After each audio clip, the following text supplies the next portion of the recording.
Assalamualaikum warahmatullahi wabarakatuh. Kehidupan ini adalah satu putaran yang telah ditentukan oleh Allah Subhanahu wa taala mengikut takdir masing-masing. Ada ketika Allah uji pada waktu kanak-kanak.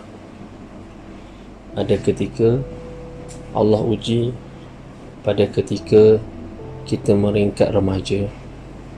Ada ketika Allah uji pada usia dewasa. Setiap ujian yang Allah SWT berikan kepada kita tidak lain tidak bukan hanya saja untuk memberikan kita pengalaman bagaimana melalui sebuah kehidupan, bagaimana cara kita menghadapi cabaran dalam hidup bila mana kita diuji oleh Allah Subhanahu wa taala. Adakah ketika itu kita mencari manusia sebagai satu solusi, atau kita mencari Allah Subhanahu wa taala sebagai sandaran untuk meluahkan segala permasalahan, untuk meluahkan segala kegusaran dan kesusahan kita dalam melayari kehidupan. Itulah putaran kehidupan kita sebagai seorang hamba Allah Subhanahu wa taala.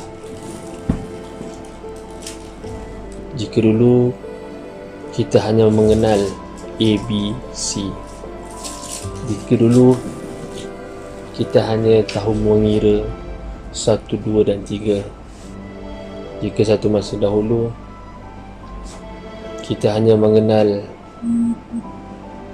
alif, ba dan ta, namun kini dengan izin Allah Subhanahu wa taala kita mampu membaca dengan baik, kita mampu bertutur dengan baik, kita mampu membaca Al-Quran dengan baik, kita mampu mengira dengan baik.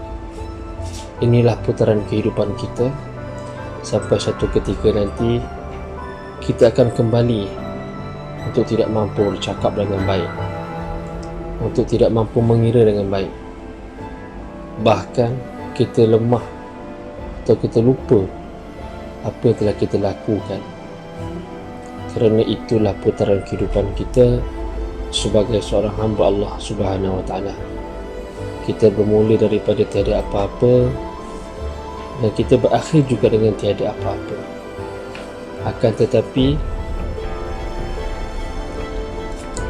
Allah Subhanahu wa taala menilai hamba-hambanya adalah dari sudut kualiti takwa.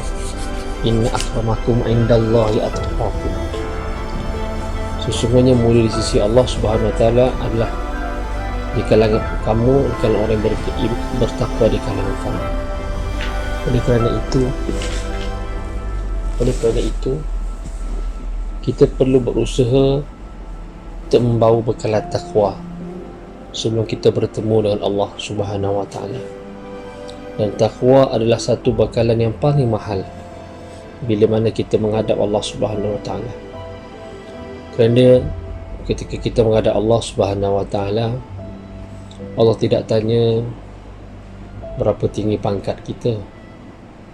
Allah tidak tanya berapa ramai pengikut kita. Allah tidak tanya berapa besar rumah kita. Tetapi Allah tanya apakah amalan yang kita lakukan ketika mana kita berada di dunia sebagai bekalan sebelum kita bertemu dengan Allah Subhanahu wa taala. Maka itulah yang akan membezakan kita dengan orang lain. Ada orang Allah beri hidayah ketika mana dia lahir lagi, dia telah diperdengarkan azan, telah diperdengarkan iqamah. Ada yang lahir dalam keadaan tidak sebegitu, namun akhir kehidupannya dia dapat mengucap La ilaha illallah Muhammadur Rasulullah.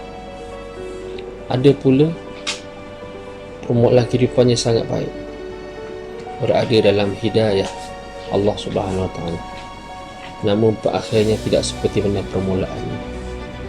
Oleh kerana itu, ruang peluang yang Allah Subhanahu Wa Taala berikan kepada kita adalah untuk diisi dengan perkara-perkara yang mampu mendekatkan diri dengan Allah Subhanahu Wa Taala.